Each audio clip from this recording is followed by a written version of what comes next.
Tuga, the Everything Portuguese Soccer podcast by the fans for the fans.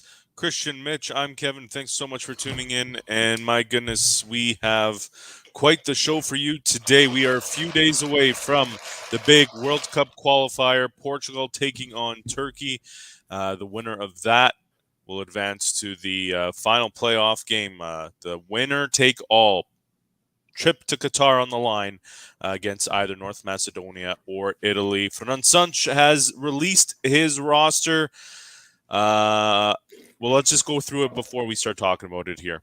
So there it is. Anthony Lopes, Diogo Costa, Rui Patricio, Cedric Soares, Diego Dalot, João Cancelo, Gonçalo Inácio, José Fonte, Pep, Nuno Mendes, Rafael Guerreiro, Danilo, Ruben Neves, William Carvalho, Bruno Fernandes, João Moutinho, Mateus Nunes, Otávio, Bernardo Silva, André Silva, Cristiano Ronaldo, Diego Jota, Gonçalo Guedes, João Felix, Rafael Leão. The names you see on the side, those are the names that Mitch and Christian feel should have been left on, should have been on the roster. So why don't we start, boys?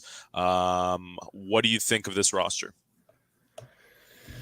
Yeah, much of what we expected. The couple surprises, obviously, but I think our starting 11 is going to be somewhat the same regardless. But I just wanted to add on one more thing. Neves, I believe he got injured, right? And yesterday. So we don't know what it is. We don't know what it is. So they're talking about a lot. Vitinha or João Palhinha coming in. We don't know 100%, but for the most part, our main 11 should be the same. What do you think? I agree in the sense that, it's much kind of what we expected out of Fernando Santos. What I disagree most about this call-up, and we talked last week, we named 26 players. And we named 26 because we couldn't find anything on how much or how many players could actually get called up for these qualifiers. So we just kind of went off of how many players Fernando Santos called for the previous qualifiers. But when we saw Italy called 33 players, Turkey called 27, I started doing some research and I realized, there's no limit to how many players you can call up for these games. The only thing is, come game time, you can only dress 23 players. So you can bring all the players you want, but come game time, you can only bring 23 players. You can only dress 23 players. So to that point, I'm absolutely baffled as to why Fernando Santos chooses to only bring in 25 players for this game. With the amount of depth that we have, why would you not? He left some massive names off of this roster. Why wouldn't you bring some of these guys? Why wouldn't you bring them? Why wouldn't you have them there? Even if you're not going to dress them, you might see something in training that clicks, a chemistry that you weren't aware of. We're not talking about small names that he left off the list. Ricardo Horta is the highest scoring Portuguese player in the world, and he left him at home. And it just shows us, I think that Fernando Santos is not planning on changing a goddamn thing. He is going to keep it same old, and he's going to go with what he feels is tried, tested, and true. That's the only thing rationale that I can see from him leaving some of these guys. I couldn't agree more, and it would have been a great opportunity because I know Kevin touched up on it last podcast. This could be a lot of these guys' last, World Cup potentially. So why not take the opportunity to call up more guys, like you said, see if you see any more chemistry or give another player a chance, even just for training. Keep that in, and that intensity in the training is going to be high. These are two massive games. It's been a great opportunity to get more names there. Play with them, see what's going on, and potentially build some chemistry. I'm going to ask you a question. You played soccer. Yes. Your whole life. Yes. When you train, do you normally have scrimmage? Yeah, for sure. Pretty standard, right? Pretty standard, yep. that's a great way for Fernando Santos or any coach to see how their starting 11 is going to work, right? Yeah. In a scrimmage scenario. 100%. Tell me something. Who are the two center backs playing against his starting 11 in scrimmage? That's a good point. I actually never thought about that, especially when you're only calling up 3 center backs, potentially a 4th center back. Who's playing center back? I would love to be a fly on the wall in training. Who's playing center back? Like the fact that, again, if he was limited to 23 or 25 players, okay. But the fact that you can call up and Italy called 33 players, Turkey called 27, why would you not call a couple extra guys? It's mind-boggling to me. It makes zero sense. I was thinking about it yesterday. I'm like, who's playing center back in scrimmage? And another thing we touched up on is the Danilo and William partnership being called up. We mentioned last podcast that if, mostly me, I would be more disappointed to see, those 2 players, just given the fact that we sort of know what's coming against Turkey and Italy, that same system, potentially the tooth and inch, especially now that even if Nedge might not even call up, it's even more adamant that he's going to play, or more likely he's going to play Danilo and William again in the midfield. It's just pretty disheartening. I mean, if it's worked before, okay, but man, we're in this situation. We're in a playoff because he's not bringing in new ideas. It's clearly not working. And it's just his mentality. Like I was listening to his press conference during the call-ups, and he's sitting there saying, there's this hysteria around, the seleção. Let's realize we only didn't win 1 game. And I'm sitting there saying, you moron. You didn't not win 1 game. You lost 1 game, but you failed to win 2, another 2, a total of 3 games that you didn't win, and that's why you're in the situation that you're in. And that's the kind of mentality that drives me crazy. Mentality that he has that just drives, honestly, everyone crazy. I know some people overlook this, but when you have a coach, a leader of the team, when you talk like that, it might not seem much. It could be factual. Things you're saying, but it creates and it gives off this energy to the team, this lackluster, small team mentality that it creates. Oh, we only lost once. Yeah, we didn't win 3, but that game that we lost was the biggest game 100%. of the season. It wasn't just a regular game. It was the biggest game at home in front of your fans to go to the World Cup. So the fact that he's underselling it right there, it bothers me that much more. But that's the beauty of sport, right? Like with sport, we celebrate the wins, we celebrate the highs, but then when there's one negative, when there's one loss, when there's whatever, then we have a tendency to amplify that bigger than sometimes it needs to be. I'm not saying that, oh my gosh, Portugal was perfect or whatever, or that Fernando Santos is right. No, look, at the end of the day, yeah, they lost 1 game in qualifying, and normally that should be more than enough to get you through, quite frankly. You should be able to have a bit of a slip up. The problem with him, though, is you had a couple of those draws, and this was a group that Portugal, quite frankly, should have had no problems with whatsoever. And that's what that comes down to. So let's take a look at the lineup. And, obviously one of the big ones, and we talked about it last week, was Zessa from Wolves not being part of the lineup. To your guys' point, should Portugal have brought in, more players? Certainly. I mean, why not? Especially with COVID going on, and we're at a point of the year where, injuries are a little bit more prevalent now because it's a longer season so forth. My goodness, I can't talk this morning. So yeah, as a backup, absolutely, it'd be wonderful to have. I think leaving him off this lineup tells me 2 things. Number one, it tells me, quite frankly, that Fernando Santos is looking at, hey, Rui Patricio is my guy. He's the guy that has taken us all through here. I still have faith in him. I still have confidence in him. So I'm going to ride the guy who has taken us to this point. I don't necessarily blame the guy. We could debate whether he's right or wrong. I don't necessarily debate that. As a coach, you want to have faith in the players that you have. And if that's the guy that you have full faith in, why not?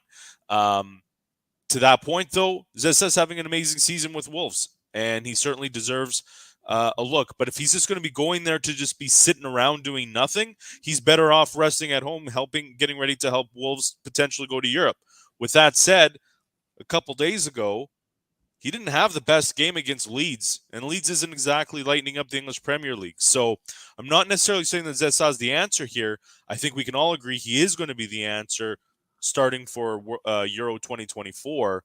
But yeah, last week I definitely would have been a lot more disappointed with Zesa being left off. This week, it doesn't really bother me too much. 100%. And you know what? I'm not completely against starting Patricio in those two games. He has been our national team goalie for a very long time. He's been there for us for many years, even in the youth level. So I don't potentially disagree with Patricio starting over Jessa. But yeah, should he have got called up? Okay, yes. But is it going to really affect everything? I don't think so. I don't think he would have been playing. Oh, hold on, boys. We just lost you. The joys of live podcasting. We're just waiting for Christian and Mitch's connection to come through. I'm just going to send them a text, see how they are. But we will continue with this. Let's see what ends up happening here. For those of you just joining in Edmonton, we do have a bit of a snowstorm hitting us, so that could potentially be causing some of the problems. Again, we have... So we're just waiting to see what they end up saying. So, sorry, I'm just going to message them here. Maybe.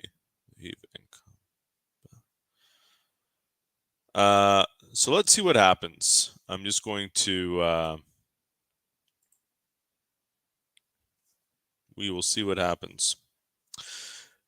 Anyways, while we wait for them, again, Portugal's lineups here. Again, as we were talking about Zesa, I think we all agree that it's not the end of the world with Zesa. So that's not the end of the world there. Vitinha, that's another player, key player that many of us had talked about. Probably should have made the lineup. He's also been named to Portugal's U21 team. For European qualifications. So we wait and see what happens with that. Christian and Mitch back into it, so we're going to bring them in. Boys, welcome back. Wow. The joys of live television or live podcasting anyways. Hey, I was just telling our listeners, our viewers, I was bringing in Vitinha. Unless, Mitch, you wanted to talk about Zesa before we get to Vitinha. Yeah, just really quickly, Zesa right now is arguably one of the best goalkeepers in the world, let alone Portuguese goalkeepers. And I say that because he's got the best save percentage in the EPL. He's arguably the best goalkeeper in the EPL right now.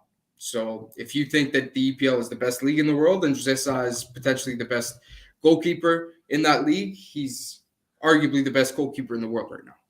So I think he didn't look it on Thursday. Against Leeds? Against Leeds, those 3 goals, he's not at fault for those. I wouldn't say he's at fault for those. The third one he was right between his legs. Come on.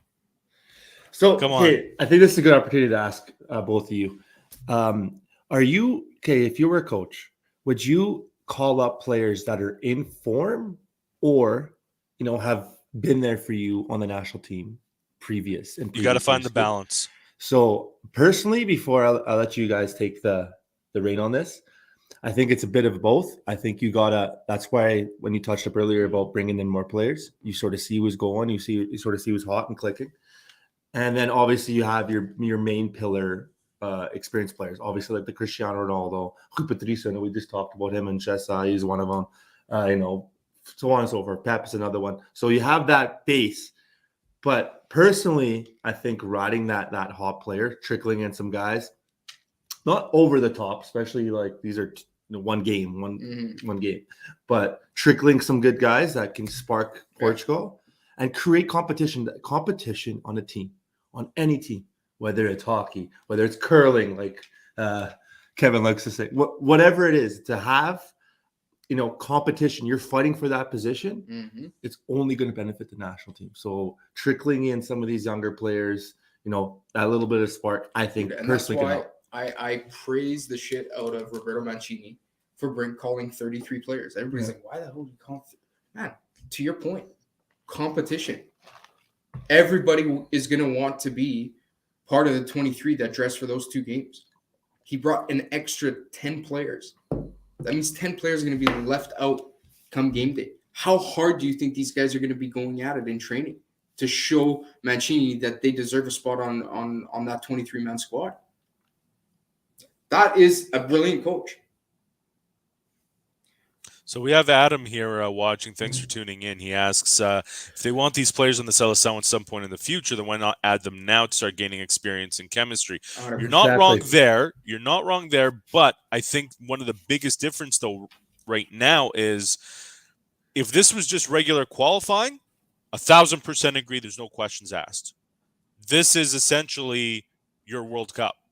These potentially 2 games. We can't even call it 2 games. Right now, we're starting with just Turkey. It's one and done. You shouldn't be experimenting at this point. You shouldn't be, you should have your lineup locked in. You should have your guys that you trust and the guys that you know are going to get the job done. So to that point, I'm going to say this. Let's take a look at this lineup. And the question is going to be very simple. The guys on this roster, and again, take a look at the left-hand side of your screen. Don't look at the right hand. That's the list that Mitch and Christian have, thought players that should have potentially been called up as well. But looking at that, the official list of players that were called in, looking at that lineup, is this not a lineup that should get you into the World Cup? 100%. It still should. I don't think there's like I said, our main 11. Not much has changed. There's a couple question marks. I totally agree. But yeah, going up against Turkey, just based on talent and what these players are and where they are in the world stage, obviously we should win. But unfortunately, the game's not played on paper. There's a lot more involved. I got to add on one more thing. I think it's a huge advantage that we're playing at home. I think that's going to help us, especially against a team like Turkey. Turkey, they beat the Dutch at home, the first leg. They went away, they lost 6-1. So that home field advantage will help, especially against a team like Turkey. We all know how crazy those Turkish fans are. Yeah. They definitely amplify everything. So I think that's a huge advantage. But in these one-and-done games, even look like at Ajax Benfica. Benfica played a great defensive game, but I mean, I think even the most diehard Benfica fan could say that, they were pressed. Ajax was all over them, which we expected. That's not out of the ordinary, but that can happen. Turkey could come up on a corner, a free kick, score, and we're out. So, I mean, a lot of things can happen, but on paper, yes, we are the favorite. Yes, we should win. Yeah, and to that point, I think that's exactly why Fernando Santos has gone this road. He's not going to stray out of his very predictable 4-3-3. Controversial. And that is what he's going to roll in with. Yeah. But, plug and play. Which in theory should work. In theory, it should work, especially at the very least against Turkey. Like if we go up against Italy with his tried, tested, and true method, and I put that in quotations, but if that's how we go into the game against potentially Italy, that could be a different story. But yes, you're right, Kevin. Technically, in theory, we should be beating Turkey all day, every day. But we also should have beat Serbia, and we should have beat Ireland, and we didn't. So it does not leave. I had a conversation, a good Italian buddy of mine. We were talking the other day, and I was telling him I'd be feeling more confident if I was Italian right now than being Portuguese, because man, our team just doesn't in games where they should be putting teams away. We have not been able to get the attacking superiority that we should be having over teams like in Ireland. Like, we should be putting games like that away 3-4-5-0 with the amount of attacking power that we have on our team. But that's been Portugal's Achilles heel for years. Teams that we should be beating, we have a tendency to play down to and just kind of have that mentality where we come into the game and it's like, yeah, we got this. We're going to win. Well, we'll get it done eventually. It doesn't really matter. That Ireland game, quite frankly, Portugal should have won that. They were just dominating that game left, right, and center, and that goalkeeper was outstanding. but still, Portugal should have found the back of the net. Yeah. When I look at Portugal, though, I think back to Euro, the game against Belgium where we lost, and that was a loss that we all agreed was as shitty as it was that Portugal lost. Portugal played outstanding. Portugal played really well. They played extremely well. And that's the one thing that I will say. When it is a game that actually, I don't want to say matters because that Serbia game did matter, but there's no room for error here. There is no, if you know what, if you slip up, you can get in through a playoff route here. This is the time when Portugal really seems to shine. And that's where I have a little bit more confidence in it. Whereas with that Serbia, you still have that, well, if we don't get it done, we'll just go through the playoffs. It's fine. Mm-hmm. We go through playoff all the time. But this is one and done. And I think that automatically changes the mindset and the perspective of these players. To Christian's point, I think home field will absolutely be an advantage. And I think the other part of all of this is we see it. The players aren't stupid. They see it as well. They realize that this is the end of this generation. They know that this is their last shot here. Cristiano Ronaldo will not be going to the World Cup in Canada in 2026.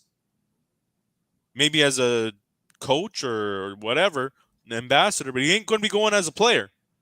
So this is the last opportunity. And if the players can't get up and get the job done, then they have no business putting on the shirt. So let's get back to the lineup. Vitinha, should he be in the lineup? I personally think he should be. Like we touched up on earlier, I think he's a good player. He's hot. Why not give him a chance? At least if you're not going to bring him up. Get him that experience. What if he takes his spot? How many teams have this happened where they called up a youth player or somebody up, and then in training they just blow their mind and they have no choice but to bring him in? He could potentially be one of those players. Why not try? I think he's won 3 Player of the Months this season. Young player.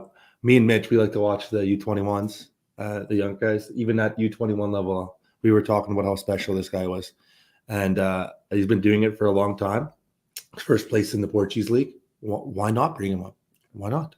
Is it possible that the coaching staff from the U21s were like, hey, we would actually prefer to have him for our European qualifications? And it's kind of a political thing?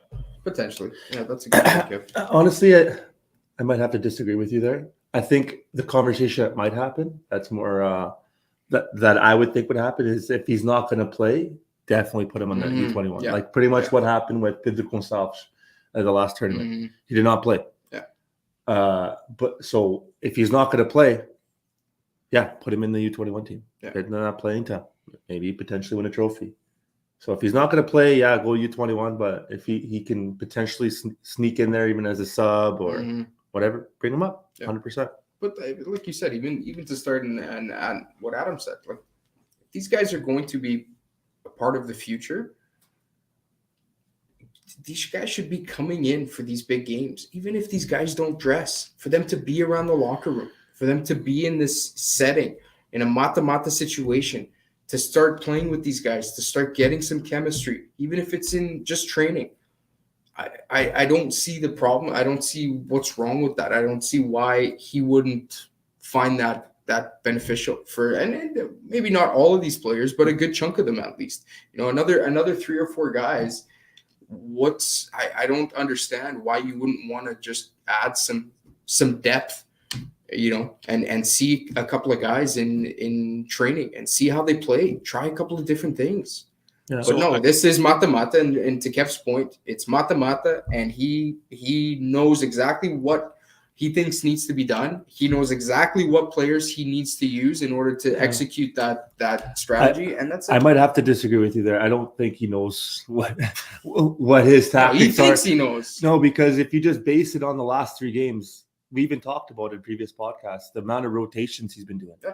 Players in, players out. That just tells me that no, he's still trying to figure it out. And we talked about in the past where we were going into the last games. He still doesn't have his lineup set. He's throwing in guys left, right, and center. So I personally respectfully disagree with you there. I don't think he truly knows. He knows I guess in some ways, though, I mean, we criticize him for being predictable, We criticize him for being unpredictable, not knowing the lineup. I mean, at some point, you got to cut a guy a little bit of slack here. I think that, and look, I'm not trying to be a Fernando Santos defender here by no stretch of the imagination, but look, at the end of the day, the players that he has called up, there's absolutely no reason why Portugal shouldn't be at least going into the final playoff game against either North Macedonia or Italy. And I say North Macedonia or Italy because, quite frankly, in games like this, situations like this, anything can happen. Just take a look at Greece 2004 with Portugal. I do think, though, that, you guys have played soccer, for a number of years. I think the one question, though, is if you're a player and you get called up, and you're obviously, yes, I agree, Mitch, that you want to be around in these situations because you can learn a lot, you can see the excitement and so forth. But if you're a guy you know that Fernando Santos is not going to put you in whatsoever, you're literally just going there to be a body. Is that still advantageous? Absolutely. And to that point, if you're the manager of your club team, are you like, look, I'd rather you be sitting here, resting up, getting ready for our final stretch in the season, help us get our job done, than going there and basically doing nothing. Right? Yeah, I get it. There has to be a balance. I get that point, but to what we were talking about earlier, I think it creates competition within the squad, and I think that's only a good thing. And you get called up, and there's going to only be 23 players, and there's 2 or 3 other guys that you're going to be vying for that potential spot. Man, guys are going to show up in training. Guys are going to give it everything. It creates that healthy competition in a squad that you're going to start to see the best out of these players, and who truly wants to be there and isn't just complacent because they're the shoe-in. Yeah, I'm going to give you guys an example, and I'm going to talk about Sporting because that's the team I watch the most. So last year, João Paulinho, I think we can all agree, was an absolute monster. Pot, top goal scorer in the Portuguese league. Paulinho, the most expensive transfer Sporting's history, I believe. Now we brought in Slimani. Paulinho, was not playing that good. Slimani came there. He's under pressure. He's performing. Pot didn't start last game. You have Slimani starting. He's getting hungry. He's upset. Paulinho, Ugarte has taken his position. He went down and injured. They have to fight for their position. Edwards came in last game, scored a big goal. These players that were top players that we won the league last year with are fighting for a position with the younger kids, with the younger guys. And guess what? The performance goes up because they're like, oh, man, I might not have my spot. Even Ruben Amorim was told Paulinho, is like, oh, Paulinho is probably not sleeping well tonight because now he's got some competition up there. If you've seen Paulinho's face last game, he was pissed. And that just goes to the example and trying to refer to what we're talking about here. These guys, they might be younger. Yeah, they might not have experience. But if they go into training and they're playing, and these guys, trust me, you grow up wanting to play for the national team. These guys, World Cups, their life. They'll go there and they'll give everything they have. And healthy competition, man. But is this the game? Is this the game, though? Even if you have a guy who comes in and has great training and looks really good, and yes, they're in form, but maybe they don't have the necessary national team experience. Are these the games that you want to try putting them in and give them? That's at some point you got to weigh the risk and reward here, right? And I think at some point you want to go with the guys that you trust and the guys that have got you. For sure. But those could also be the really, really big weapons that you keep on the bench. Yeah, for sure. Because Buddy was busting his ass in training. He wants it. And if you're 75th minute and you're tied 0-0 and one of your key guys is spent, that's the weapon you want to bring in. Yeah. Because he's the guy that's hungry. He's going to want the ball. He's going to want to create chances. He's going to want to do something. Those are the players that you need. And I think a very good way of kind of identifying who's up for it is by having that really good, healthy competition. I couldn't agree more. And that's me saying that. I'm not saying take out 6 players and start new For 6 sure, players. yeah. I'm talking about maybe one guy that could come in that really impressed in training, or like Mitch just touched up on, that push that level up. You know what I mean? Make them a little nervous. Yeah. You know, up that competition. But I don't know. That's just the way I see it. So let's try and peg a starting 11 here. Let's have a look at the list again, Kev. Just give me 2 seconds, guys. Hold on. Talk Guys, amongst yourselves.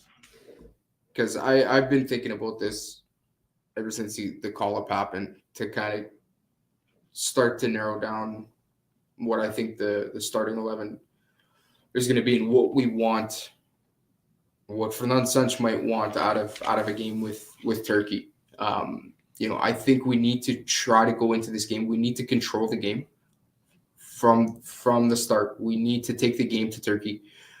So we need to have players who are good in possession, guys who can knock the ball around well, keep the ball at their feet, string good passes together. And I feel like that we need to try to really take the game to Turkey as much as possible.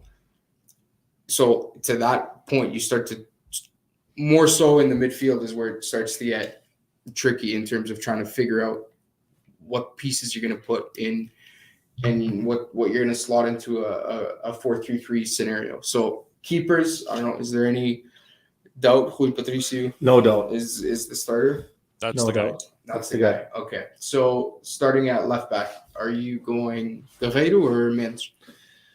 I'd be okay with both. Guerreiro is that experience role, but I think it would be time for Mint. If it was against Italy, believe it or not, I think I maybe lean towards Guerreiro, the more experienced guy.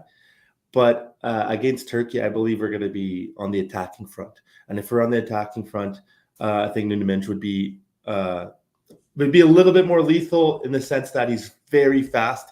He can swing in a lot of crosses. That element that he can give in a team against Turkey, I think he for me personally, he would be the guy.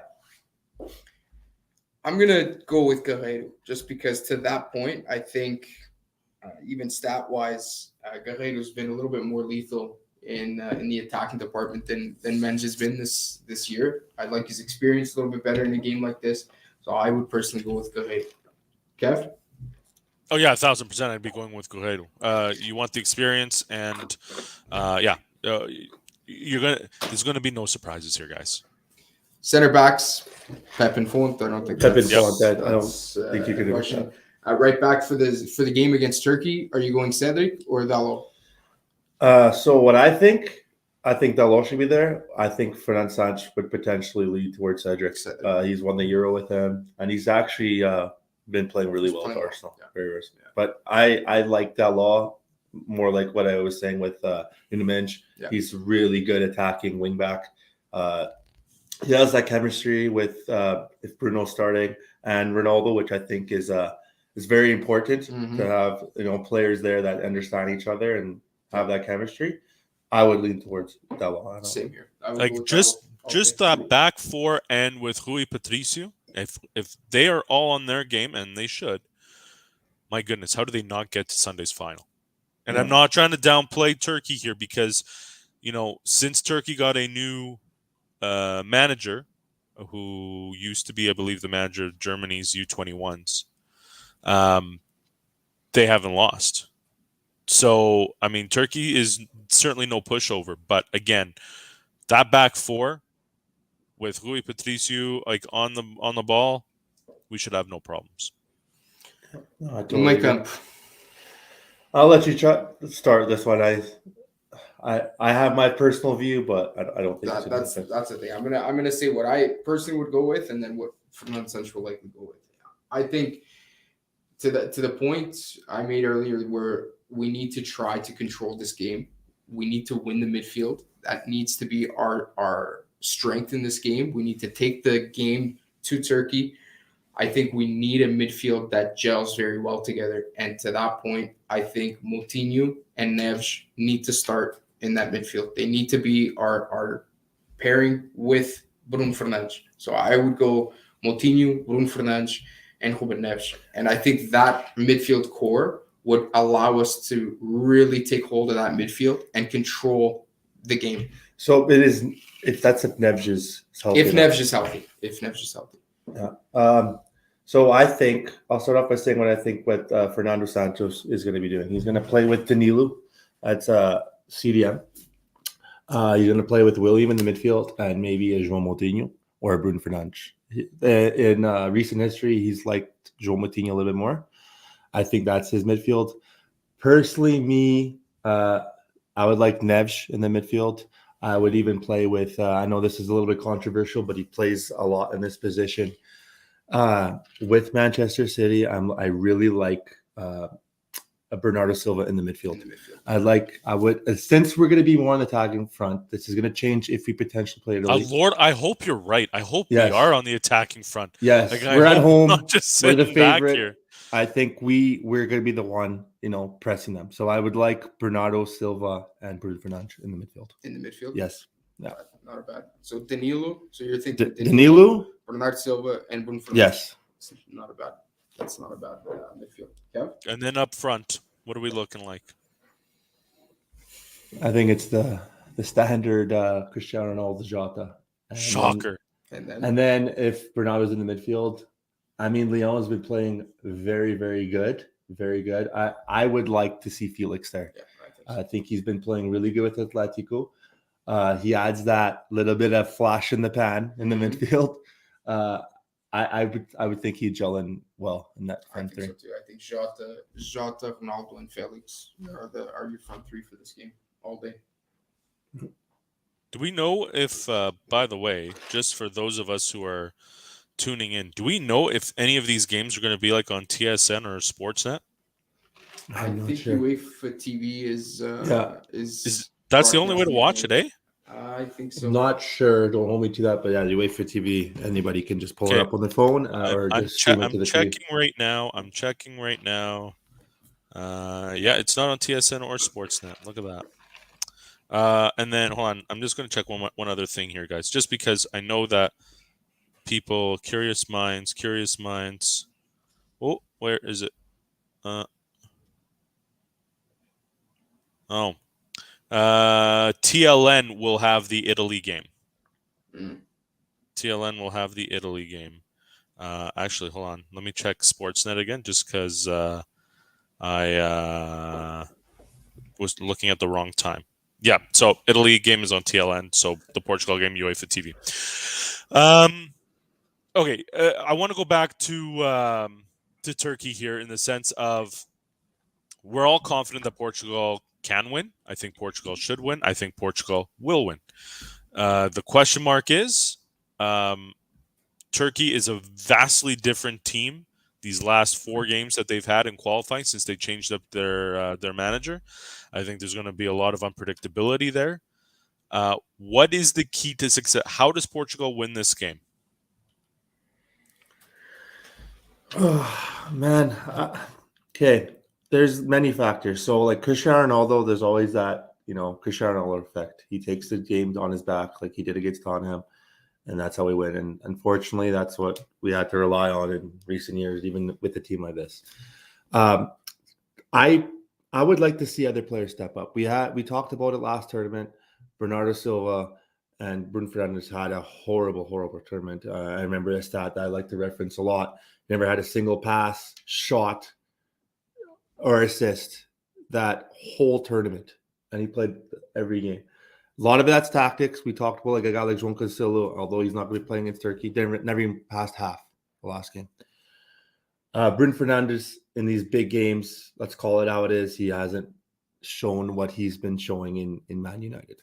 So I think the keys to win are to get the best out of anybody other than Cristiano Ronaldo. Yeah. If we win that game and Cristiano doesn't even shoot, we don't even see his face, I'll be happy because like even a guy like Jota has been lighting it up for Liverpool. One of the best players in the Premier League. These are the guys that have to show up, use that star power. If we want to win this game and potentially the next game, these guys have to be at the absolute top of their game.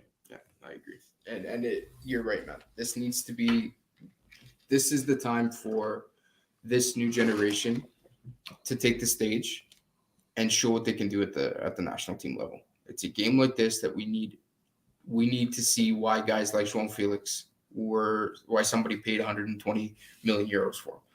These guys need to show up, and they need to take the game to Turkey, and they need to be ruthless, man. We need to be ruthless. And to your point, we cannot go into this game and play scared or just kind of trot along and be go for the kill immediately. Take the game to them. Grab that ball, play possession, find the spaces, and let's annihilate these guys, because we have this power to do it, and we need to see that from this lesson.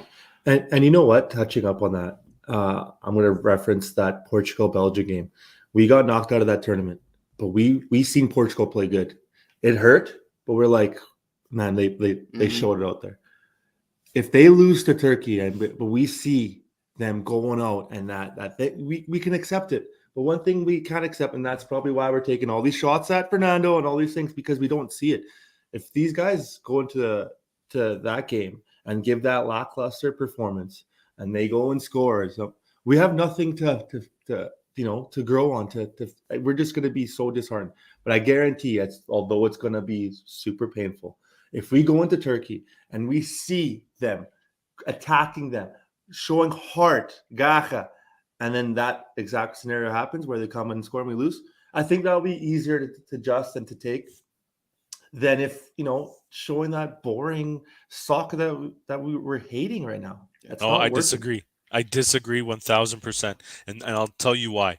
Because under normal circumstances, the reason why that loss against Belgium was, you're like, wow, okay, I can take solace in this, is because you knew that this was still going to be the team going into World Cup qualifying. You knew Fernando Santos was still going to be the guy that's going to be running this.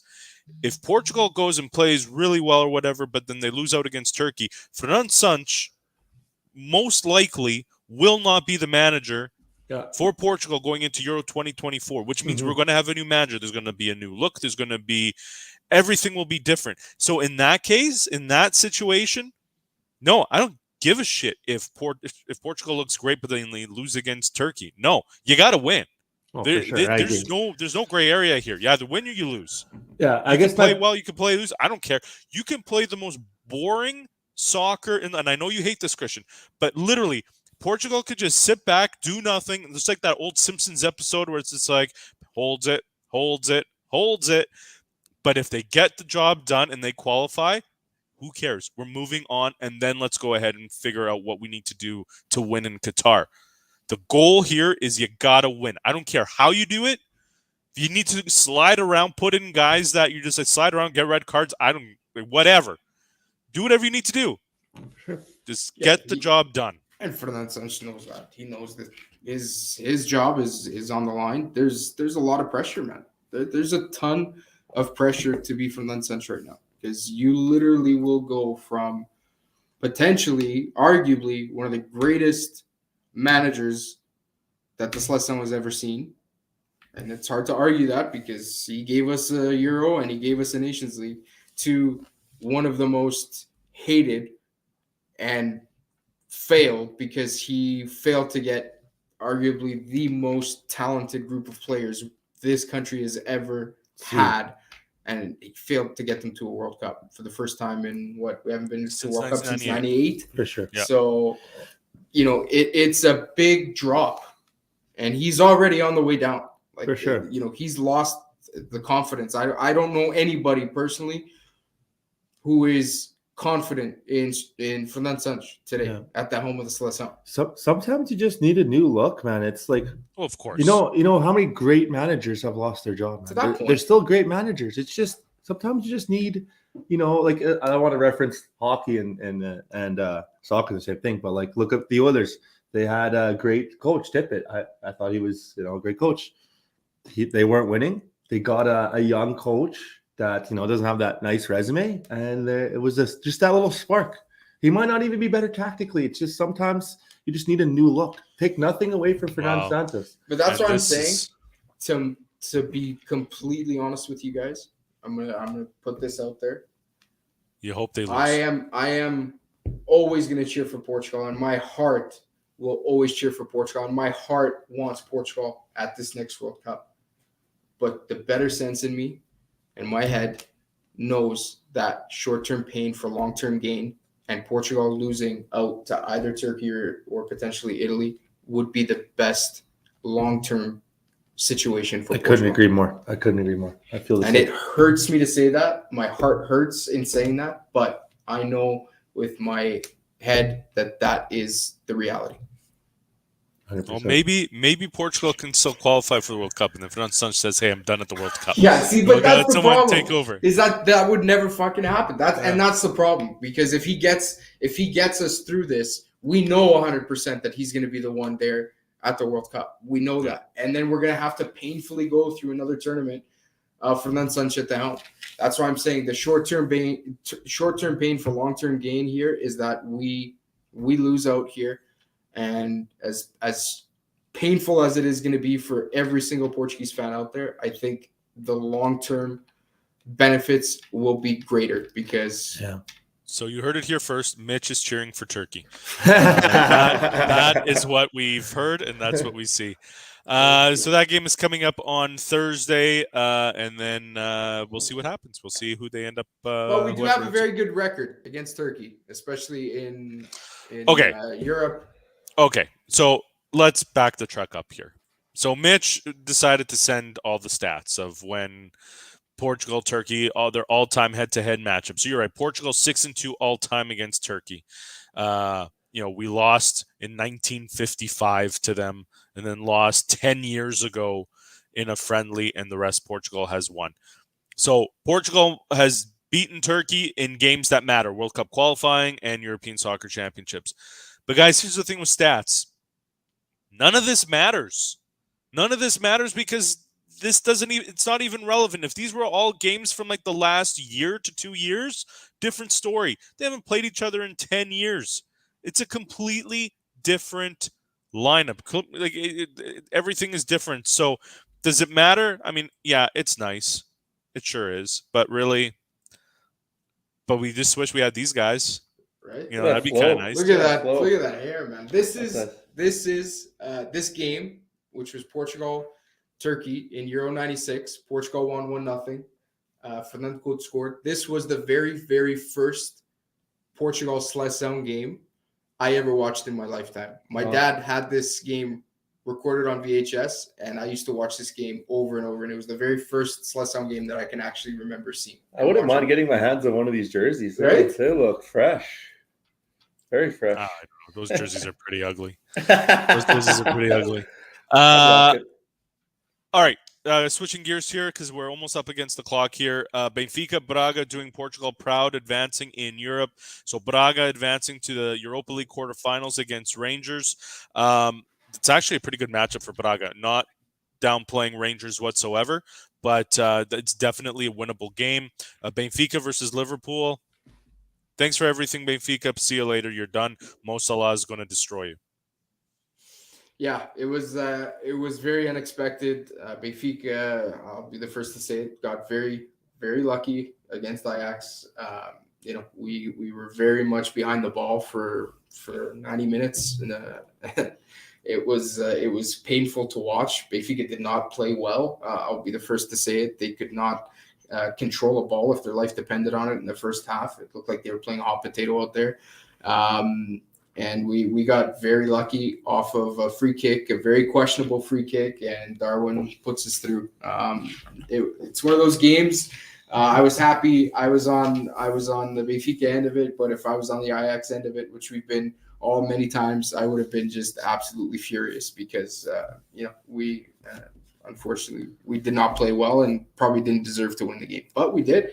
And now let's see what happens against Liverpool. But we did it in 2006, man, albeit with a very different team. But we have knocked out Liverpool before. Yeah. So. I gotta say it, and I never thought I'd be the guy, but I was the only one. And I feel a little dirty I gave Benfica a chance. You did. Only one. You did, yeah. Everybody doubted it. I'm like, you know what? And it exactly is what happened. I was like, man, you never know. Things could happen. You can just get one chance. And it's exactly what happened. And you know what? Every game's different. Like I had to hear a lot about it because Ajax completely, did us. They destroyed us for lack of better words. I was going to use something a little bit more vulgar, but we'll go with that. But man, sometimes soccer is just about moments, man. It's a long year. It's a very long year. And at the beginning, the team gets hot. They're destroying everybody. I remember Ajax won the next game after a 13-0. Yeah. I mean, teams go through highs and lows. I've seen it with my team. I'm sure you've seen it with your team. And sometimes it's just catching them at the right time. Same with it happens in hockey. A team gets hot just before the playoffs and they can go right to the final. It's just ups and downs. And you know what? Everybody knew if Benfica was going to win, they were never going to, do what Ajax did to Benfica the other way around. This is how they had to win, and mission accomplished. Also, I wanted to touch up a little bit on Braga. They knocked out Monaco, and I don't know if you guys seen, Monaco beat PSG 3-0 today. PSG's been really inconsistent all year, especially in League One. It just shows it was a huge accomplishment. I believe Braga made $13 million so far in the Europa League, which is huge for a team like them. They sold Galeno this year. They're definitely definitely trending in the right direction. And Benfica going through, Braga going through is really good for our points coming up against France. If we could potentially be passing them by the end of the year in the UEFA standings. Yeah, in the UEFA standings. So. Yeah, good on them, and it just shows how strong our league is. Well, there's no French team in the quarterfinal of the Champions League, but there is the Portuguese team. No, there's Lyon. Not in the Champions League, in the Europa League. Europa League, there still is. Yeah. But in Champions League, no French team. Both Lille and PSG lost. So the fact that one Portuguese team went ahead is, I don't know what that does specifically to the points, but it's got to put us ahead, if I'm not mistaken. Yeah, because we were neck and neck kind of thing with France in the standing standing. So it's definitely good for Portugal. No, hats off to Braga. I agree 100%, man. Carlos Carvalhal is doing a great job with that team, and they've been playing really, really well all year, and it's awesome to see. And I agree with Kevin. I think they will more than likely go through. I put them beating. Yeah, I can see them beating Rangers. Absolutely. Yeah. Boys, as we approach the end here. Final prediction: Portugal, Turkey, Italy, North Macedonia. Who do you got? I don't want to do the solo pick, but I'm going to have to. I think these are just two juggernaut teams. I think it's going to be Portugal and Italy going through. I see 2-0 Portugal. And then Italy, I could see upwards of 3-0. 3 or 4-0. I'd go 3-0 just because it's a knockout game. They're both going to want to play. So I say 2-0 Portugal, 3-0 Italy. Yeah, I like those predictions. I'm going to go 2-0 as well for Portugal, just because one of my favorite games of all time was Portugal-Turkey Euro 2000. Nuno Gomes got a brace to that game, and I'm going to go back to that great memory and hope for another 2-0 win. And on the Italy side, I think they're going to go through, maybe not 3-0, maybe 2-1. It'll be a little bit tighter of a game score line wise, but for sure Portugal and Italy going through. You're picking Macedonia. I know you, Kevin. You always throw a little. I think Portugal wins 1-0. I hope it's in the 90 minutes. I hope it doesn't go into extra time or shootout or penalty kicks rather. And I think Italy wins. I'm going to go 2-0 over North Macedonia. So it'll be Portugal versus Italy, and then that's going to be something. So I know I don't like to go on potentials. But if those are your picks and they do go through, who do you got? Both of you guys. I mean, you know what? It's man, oh man. Portugal has the potential, has the talent and the potential to win, so it would not surprise me to see Portugal win. But if I were to put money on the game, I would put it on Italy to beat Portugal. And I do that every time they play. Italy is just such a good defensive team. And they're so lethal that I would just do that at all times. But we've seen they're beatable. They are a beatable team. There are no unbeatable teams in the world.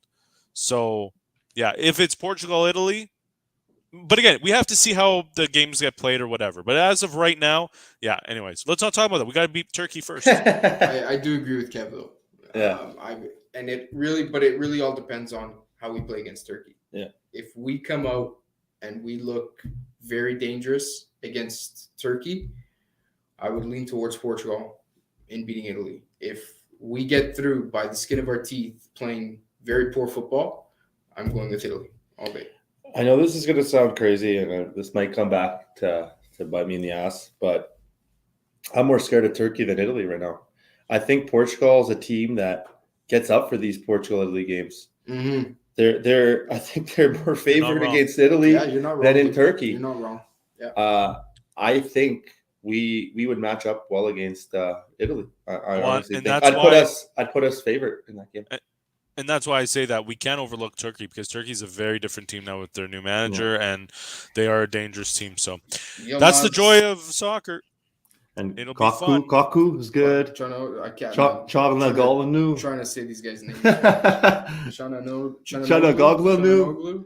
At the end of the day, it's not going to matter. It's not going to matter. All we need to say is Cristiano Ronaldo, 3 goals. Unbelievable. Oh, I love it. Right? I love it. I hope 37-year-old Ronaldo doesn't have to carry us again. But hey, and if he does, whatever. Just get us to Qatar. Just take us to Qatar. Mitch, Christian, I'm Kevin. Thanks for tuning in. We'll see you guys again. Special broadcast, I believe, next Monday, where we will break down the Portugal-Turkey game, and hopefully we'll have something to look forward to, or else it'll be a very depressing show. So have a good one. Stay safe. Enjoy, everyone. Ciao, guys.